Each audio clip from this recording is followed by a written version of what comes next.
अस्सलाम वालेकुम guys, welcome to my channel. उम्मीद करता हूँ गाइज़ आप सब खैर खैरियत से होंगे।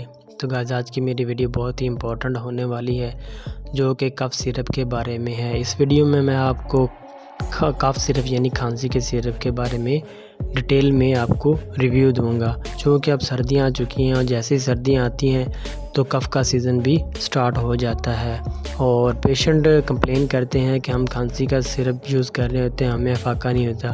तो एक्चुअली रीज़न ये होती है कि आप जो खांसी का सिरप यूज़ कर रहे होते हैं आप रॉन्ग यूज़ कर रहे हैं। तो आज मैं आप इस वीडियो में बताऊंगा कि आपको कौन सी खांसी के लिए कौन सा सिरप इस्तेमाल करना चाहिए। मिसाल के तौर पर खुश्क खांसी के लिए आपको कौन सा सिरप इस्तेमाल करना चाहिए, बगलम वाली खांसी के लिए कौन सा सिरप इस्तेमाल करना चाहिए, और नज़ला ज़ुकाम और साथ में खांसी हो तो आपको कौन सा सिरप इस्तेमाल करना चाहिए, और बच्चों के लिए कौन सा सिरप यूज़ करना चाहिए। और ये सब जानने के लिए गाइस मेरी इस वीडियो को एंड तक ज़रूर देखें। और आपसे रिक्वेस्ट है कि अगर आपने अभी तक मेरे इस चैनल को सब्सक्राइब नहीं किया तो प्लीज़ मेरे इस चैनल को सब्सक्राइब करें ताकि आपको ऐसी और लेटेस्ट इन्फॉर्मेटिव वीडियो मिलती रहे।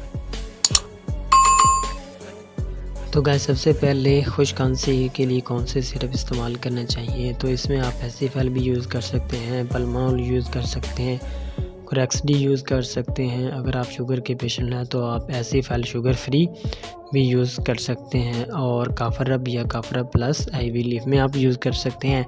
हाइड्रालिन भी आप सिरप यूज़ कर सकते हैं, लेकिन 18 साल की ज़ायद की उम्र के पेशेंट सिर्फ हाइड्रालिन इस्तेमाल कर सकते हैं, इससे कम उम्र वाले हाइड्रालिन यूज़ ना करें। बगलम वाली खांसी के लिए गाइस आप कोसोम E यूज़ कर सकते हैं, पल्मोनॉल भी यूज़ कर सकते हैं, हाइड्रालिन भी यूज़ कर सकते हैं, एसीफेल प्लेन भी यूज़ कर सकते हैं। तो अब बात करते हैं गाइस, अगर खांसी के साथ सांस में दुश्वारी लेने में महसूस हो और खांसी इरिटेटिव यानी रुक के आए तो इसके लिए कौन सा सिरप यूज़ करना चाहिए। तो इसके लिए गाइस आप साइरुलिन भी यूज़ कर सकते हैं, म्यूकोनिल भी यूज़ कर सकते हैं।